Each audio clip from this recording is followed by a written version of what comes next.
Hello everyone, I'm James and this is how to create your D&D game. I'm making these short videos to help new players out there create their own games with a step-by-step guide on what tools to use and how to use them, covering how to make maps, encounters, and how to use Roll20. Today I'm going to take you through the dungeon with final monster placement and some other sidebar features, such as the ruler, text, and shape tools. Firstly, I want to mention that all the elements I've used in this series are available in a Google Drive that's in the description below. So the general premise of this dungeon is that underneath a brewery there is an ancient wizard's tower that has fallen into disrepair and went mostly untouched until recently after the owner needed an expansion on the storeroom below. The expansion started, but unfortunately the contractors broke through into one of the floors of the wizard's tower and were attacked by abnormally giant rats. Then the work was abandoned. The adventurer's job is to clear the basement of rats and make sure that they don't come back. The adventurers will first start with the giant rat combat. One will run away when more than two fall. Next, the players will need to figure out a riddle to get across an ancient mosaic trap or be cut to ribbons. The key to the riddle is on the golden script that's on the wall. The adventurers then have a choice of two unlocked doors. The north door takes them to a large amount of silverware, and the reason there are rats and other creatures in here, as there's a hole in the wall leading outside. Also, there's a well with 3 giant centipedes inside it. The other room houses the dungeon's boss, a large, homebrewed inferno spider that will remain unlit until it gets within striking distance. There are numerous items in this dungeon to peruse over in the PDF that will be in the description below. And past the spider is the reason for all of this. 2 broken potions on the floor, one reading Potion of Enlarge, Reduce, and the other reading Potion of Fire Elements.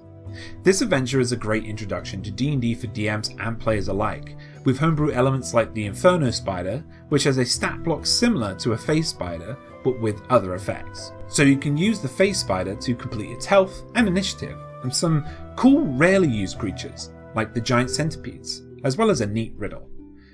So with the tools given in this guide, you can give each of these enemies HP, initiative, and placement. Just make sure to put them into the GM layer so they can't be seen immediately by the player, and if you need to bring them forward, and so all the players can see them when they first appear, drag select all of them, right click, layer, token layer. And now every single one of these will be in the token layer instead of the GM layer, so your players can see them. This is the same goes for the others as well.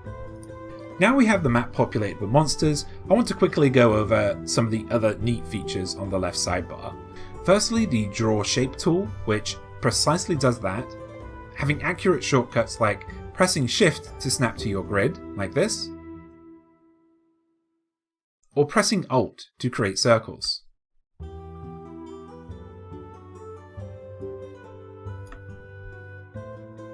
This will be used for spell effects, or to denote a trap, and many other things. And finally, the ruler over here is invaluable as it will give you and the player a quick way to see how far something is from a location by left clicking and holding and then dragging, like this. You can, as a DM, hide it from others too to keep your plans hidden. Hide from others. Not only this, but you can also waypoint the ruler tool by keeping the left button mouse pressed down, then click the right mouse button to show waypoints to go around corners and obstacles like this.